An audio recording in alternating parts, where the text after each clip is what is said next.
Morning, Robin. A very warm welcome to the weather desk. We are starting off with some fog patches and mist as well over most areas in the Western Cape, especially over the Cape Metropole and over the south coast of this province for this morning, spreading to the northern parts of KwaZulu-Natal, eastern Mpumalanga and the eastern parts of Limpopo. And we are expecting poor visibilities on the roads in the early hours of this morning. But these conditions will be gone by 8 o'clock, leaving behind clear weather conditions for most areas of South Africa today. So please send us those morning pictures, especially over the central interior, where we're expecting clear weather conditions for the remainder of today, as you can see. But it is very windy over the Northern Cape, and this may result in runaway fires. And for this morning, just some partly cloudy skies in the north coast of KwaZulu-Natal. Otherwise, clear weather conditions are expected in all areas of South Africa for today. And as such, there's no chance of rainfall in the forecast. But there is a warning of very strong and damaging winds over the western interior of the country, including over the central Karoo of the Western Cape, the western interior of the Eastern Cape, and the southern parts of the Northern Cape. And this will result in runaway fires spreading all the way from the Northern Cape into the central Karoo of the Western Cape, throughout the Eastern Cape and the western parts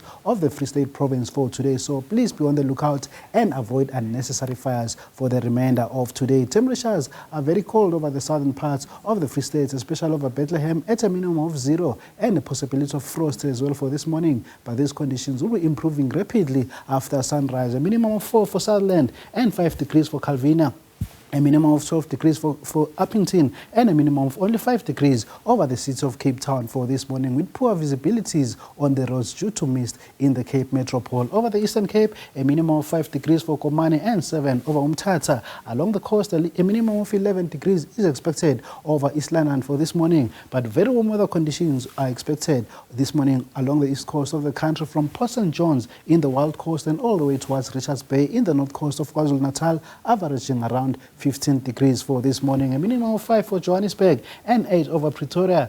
Minimum of 7 degrees is expected over Polokwane for this morning, but warm weather conditions for Musina at a minimum of 13 and a minimum of 9 degrees is expected over Mahikeng for this morning, and rising to a pleasant 26 degrees for Mahikeng, a high of 27 for Pretoria, 25 in Polokwane. Scorching temperatures though are expected over Umtata in the eastern interior of the Eastern Cape at a high of 35 degrees. And this is very typical ahead of a cold front that will make landfall later on in the afternoon in the western parts of South Africa. And KwaZulu-Natal, a maximum of 29 for eThekwini and 32 degrees over Pietermaritzburg. And very warm weather conditions over the central Karoo of the Western Cape. As a result, we are also expecting runaway fires, including over the northern interior of the Northern Cape, but slightly mild conditions over Cape Town as a result of the approaching cold front that will make landfall later on in the afternoon. But there's no chance of rainfall in the forecast. But for tomorrow, there is a chance of rainfall as the cold front will be passing along the south coast of the country, bringing very cold weather conditions over Cape Town and surrounding areas. Scattered rainfall is also expected over the southwestern corner of the country, and the rainfall will be spreading from the west coast and even reaching the southern parts of KwaZulu-Natal later on in the afternoon. But ahead of the cold front, very hot conditions over the northern parts of KwaZulu-Natal, warm weather in the interior and clear skies, but cold weather conditions will persist over the southern parts of the country as a result of this passing cold front. And then on Thursday, we're expecting just a slight chance of rainfall in the east coast of the country, but clear weather conditions will persist over the central interior of South Africa. And that is all from the weather desk.